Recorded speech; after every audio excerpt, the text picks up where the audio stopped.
Hello everyone. Acids and base की जो unit हम लोग स्टडी कर रहे थे उसमें जो आज हम सिद्धांत पढ़ने वाले हैं वो है लक्स फ्लड सिद्धांत। जो हमने प्रीवियस दो थ्योरीज एसिड एंड बेस की पढ़ी थी, आर्रेनियस थ्योरी और ब्रांस्टेड थ्योरी, उसमें हमने देखा था कि एसिड और बेस का डिसीजन हम जो है वो मेनली H+ आयन जो हमारा होता है प्रोटॉन, उसके आधार पे करते थे। तो उसमें जो हमारे कुछ ऐसे एसिड और बेस थे जिनमें कि हाइड्रोजन आयन जो है हमारा वो नहीं इन्वॉल्व होता इन रिएक्शंस में, उन एसिड और बेस का क्लासिफिकेशन हम वहाँ पे नहीं कर पाते थे। तो ये एक जो ड्रॉबैक उन दोनों सिद्धांत की हमारी प्रीवियस थ्योरीज की रह गई थी, उससे लक्स फ्लड ने करेक्ट करने की कोशिश की। और उन्होंने क्या कहा कि जो पदार्थ ऑक्साइड दाता की तरह कार्य करते हैं उनको क्षार कहा, तथा जो ऑक्साइड ग्राही पदार्थ होते हैं उनको उन्होंने अम्ल की श्रेणी में रखा। इसके लिए आप यहाँ पे एग्जांपल देख सकते हैं। जैसे यहाँ कैल्शियम ऑक्साइड जो है उसमें ऑक्सीजन डोनर की तरह वो कार्य कर रहा है, तो कैल्शियम ऑक्साइड क्या हो गया, एक क्षार। और यहाँ पे जो कैल्शियम आयन है, अगर हम इसकी रिवर्स रिएक्शन देखें तो वो ऑक्सीजन ग्रहण कर सकता है, तो वो किसकी तरह कार्य करेगा, अम्ल की तरह कार्य करेगा। इसी तरह सल्फेट आयन जो है वो ऑक्साइड डोनर का कार्य कर रहा है।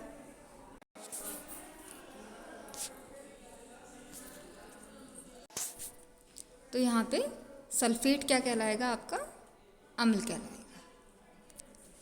सॉरी क्षार कहलाएगा। और सल्फर जो ट्राई ऑक्साइड है वो आपका अम्ल की तरह कार्य करेगा। अब अगर हम अम्ल क्षार अभिक्रिया को देखें इस सिद्धांत के अनुसार, तो आप यहाँ पे देखिए, जैसे कैल्शियम ऑक्साइड क्या है, यहाँ पे क्षार था अभी हमने देखा, और सिलिकॉन ऑक्साइड एक अम्ल की तरह कार्य करता है।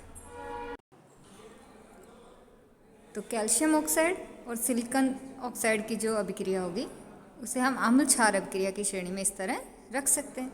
इसी में कैल्शियम ऑक्साइड जो है वो ऑक्साइड आने डोनेट करता है सिलिकॉन ऑक्साइड को। इसी तरह जो लेड ऑक्साइड है वो एक क्षार की तरह कार्य करता है और सल्फर ट्राई ऑक्साइड को इलेक्ट्रॉन डोनेट करेगा, तो यहाँ पे लैब सल्फेट हमें प्राप्त होता है। अब जो हम अगर अम्ल और क्षार के जो ऑक्साइड हैं उनमें से कौन से ऑक्साइड अम्लीय होंगे और कौन से ऑक्साइड क्षारीय होंगे, इसको अगर हम देखें तो जनरली जो हाइड्रोक्साइड के एनहाइड्राइड हैं उनके जो ऑक्साइड होते हैं वो क्षारीय ऑक्साइड की श्रेणी में रखे जाते हैं, और जो ऑक्सी अम्लों के एनहाइड्राइड होते हैं उनसे जो हमें ऑक्साइड प्राप्त होते हैं वो है अम्लीय ऑक्साइड की श्रेणी में रखे जाए। जैसे आप यहाँ देखिए कैल्शियम हाइड्रोक्साइड है, जैसे इससे जो हमें ऑक्साइड प्राप्त हो रहा है कैल्शियम ऑक्साइड, वो कैसा है, क्षारीय प्रकृति का। जो सल्फ्यूरिक अम्ल से हमें ऑक्साइड प्राप्त हो रहा है सल्फर ट्राईऑक्साइड, वो कैसा है, अम्लीय ऑक्साइड है। इसी सोडियम हाइड्रोक्साइड जो है उसका जो ऑक्साइड है वो भी क्षारीय ऑक्साइड होगा। अब कुछ पदार्थ ऐसे होते हैं जो कि अम्ल और क्षार दोनों की ही तरह कार्य करते हैं, जैसे हमने ब्रोंस्टेड थ्योरी में भी देखा था। तो उसमें वहाँ पे हम उन पदार्थों को किस श्रेणी में रख रखे थे, उभयधर्मी श्रेणी में रख रहे थे। उसी तरह यहाँ पे भी कुछ पदार्थ ऐसे होते हैं जो ऑक्साइड ग्राही और ऑक्साइड दाता दोनों का कार्य करते हैं, तो उन्हें भी हम क्या कहते हैं, उभयधर्मी ऑक्साइड कहते हैं।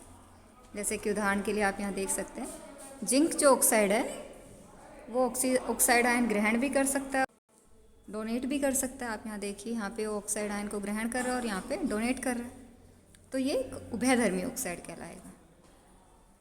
अब ये तो हो गया लक्स फ्लड के आधार पे अम्ल और क्षार का वर्गीकरण। अब अगर हमें उनकी अम्लता और क्षारकता को देखना है कि कौन प्रबल अम्ल होगा, कौन प्रबल क्षार होगा, या दुर्बल अम्ल या दुर्बल क्षार, तो उसके लिए सिद्धांत में एक मापक्रम दिया गया जिसे अम्लता मापक्रम या एसिडिटी स्केल कहा जाता है। और उसके आधार पे प्रत्येक ऑक्साइड को एक अम्लता प्राचल या एसिडिटी पैरामीटर, जिसे अल्फा से डिनोट किया जाता है, वो दिया गया।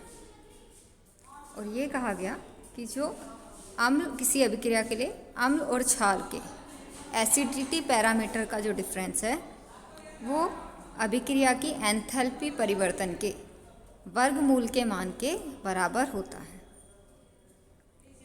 यहाँ पे अल्फ़ा जो है ए है वो एसिड की अम्लता प्रचाल को बता रहा है पैरामीटर को, और अल्फ़ा बी क्षार के एसिडिटी पैरामीटर को बताता है।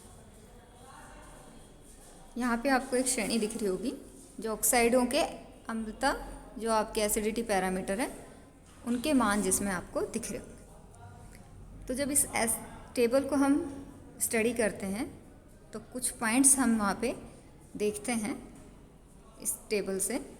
तो उनमें क्या है कि जो क्षारीय ऑक्साइड है मोस्टली उनका हम देखते हैं कि उनके मान क्या होते हैं, अल्फ़ा के मान ऋणात्मक आते हैं, और जितना ज़्यादा एसिडिटी पैरामीटर का मान ऋणात्मक होगा उतना ही वो ज़्यादा प्रबल क्षार कहलाएगा।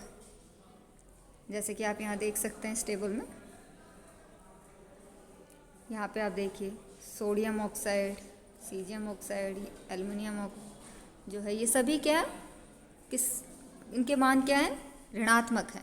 तो ये सभी क्षारीय ऑक्साइड कहलाए। जो उभयधर्मी ऑक्साइड होते हैं उनके मान लगभग शून्य के आसपास आते हैं। जैसे कि आप यहाँ पे देखिए जिंक ऑक्साइड जो है वो लगभग आपका शून्य के आसपास इसके मान हमें देखने को मिलते हैं। इसी तरह जो अम्लीय ऑक्साइड होते हैं उनके एसिडिटी पैरामीटर के मान क्या प्राप्त होते हैं, हमें धनात्मक प्राप्त होते हैं, और जितना ज़्यादा उसकी पॉजिटिव में वैल्यू होगी उतना ही ज़्यादा वो अम्ल प्रबल अम्ल की श्रेणी में आता है। तो ये एसिड बेस का जो है वो लक्स फ्लूइड सिद्धांत के अकॉर्डिंग वर्गीकरण हमने देखा, और एसिड उनके अकॉर्डिंग एसिड और बेस की जो है स्ट्रेंथ को कैसे हम बता सकते हैं उसको हमने आज इस थ्योरी में डिस्कस किया। नेक्स्ट लेक्चर में हम जो नेक्स्ट हमारी थ्योरी है एसिड बेस की उसको डिस्कस करेंगे।